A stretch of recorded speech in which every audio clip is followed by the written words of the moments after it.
The history of the British railway system in the 19th century is littered with tragic disasters, and in this video we're going to take you through one disaster that never happened due to the quick thinking of 3 railway servants.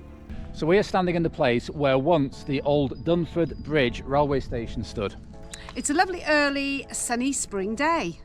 But on the night of the 20th of February 1871, it was a very different scene. And in this video, we're going to take you through a series of events that started right behind us and could have ended up in one of the worst disasters in railway history. So the night of the 20th of February 1871 saw extreme weather, howling winds, rain, lashing.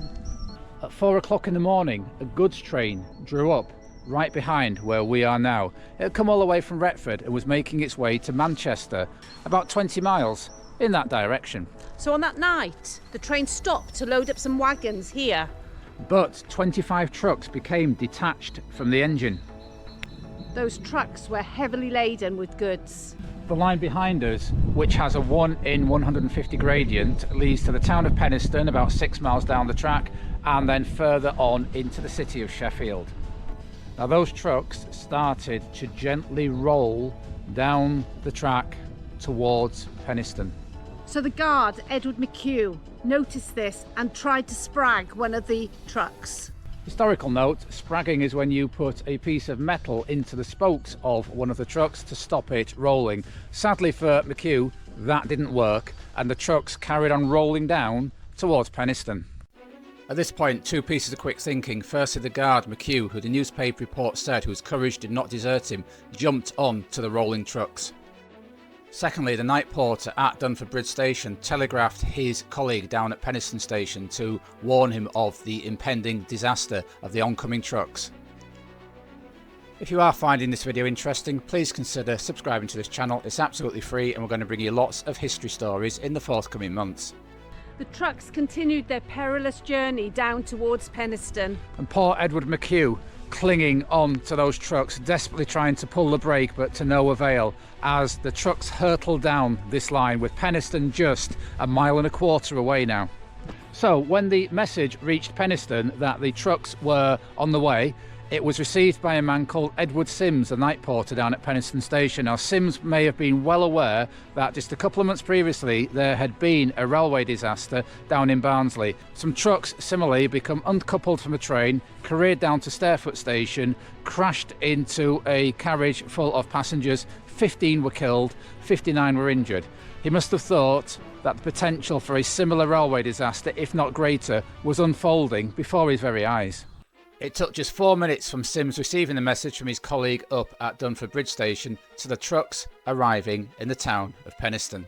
Although the original station, shown on its 1854 map, has long gone, we do have a signal house towards the bottom of this picture and those rather interesting coal drops shown on that grid on this shot. So we're just approaching the site of where the old Penistone station stood.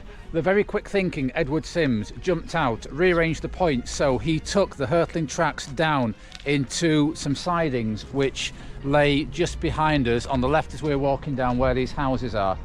Somewhere around this point, Edward McHugh threw himself from the trucks.